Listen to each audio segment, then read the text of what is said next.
I'm Chloe Hillier, I'm 24 and I'm a survivor of domestic abuse.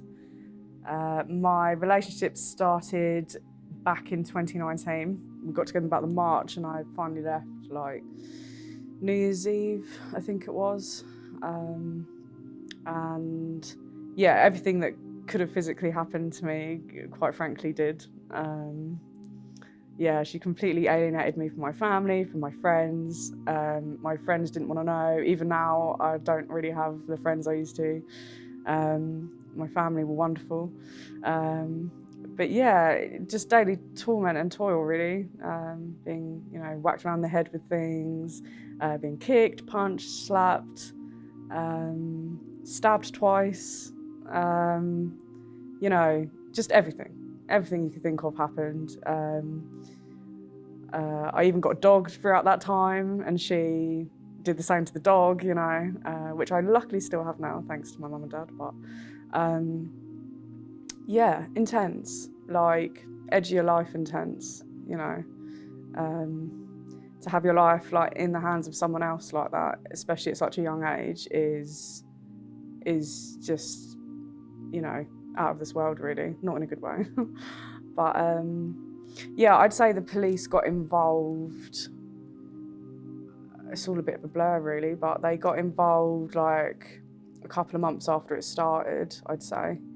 And it was actually through one of my support workers. We were both supposed to go to a meeting, and she didn't turn up, and I did. And my support worker just sat there and was like, "So, when are we going to make the call then?" And I was like, "What call?"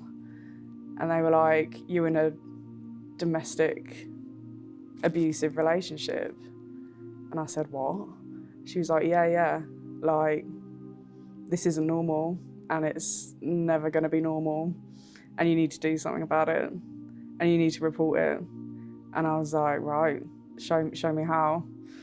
And that started a process of about 6-7 months, I'd say, of going to and from, making statements, retracting statements, just like a whole whirlwind of a relationship with the police. The police overall, throughout my whole experience, were actually incredible. They were really, really good.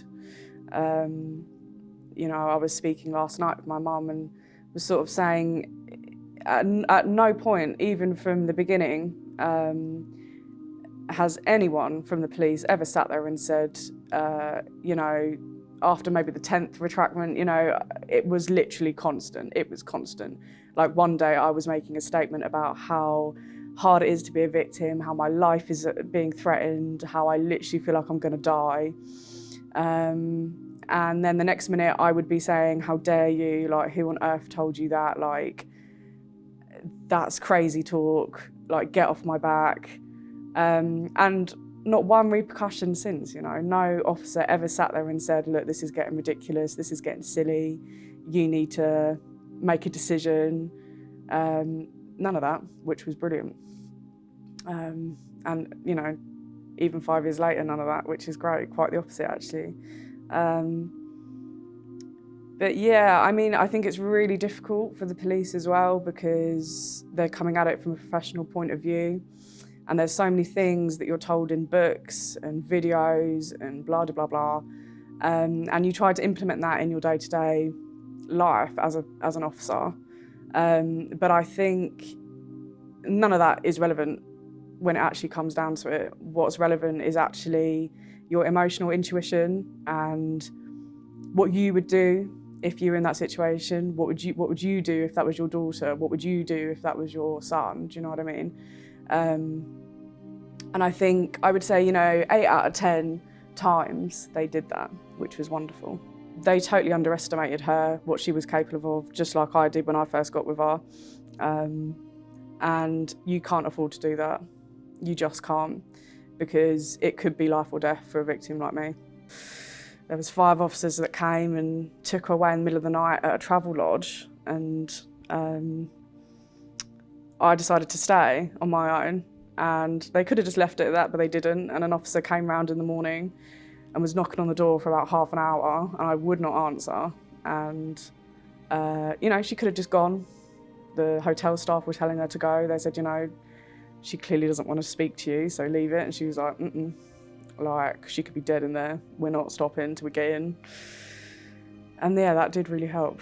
It stops you from actually wanting to kill yourself and realising that even when you feel like you can't reach out to anyone, they're still there, still watching, still trying to help you. So yeah, that's all I would say, really. Touch wood, I was lucky enough for my family not to give up. The police have to treat it like that as well. You know, we are a unit, and when I'm near death and, you know, in recovery, I'm going to be with my family.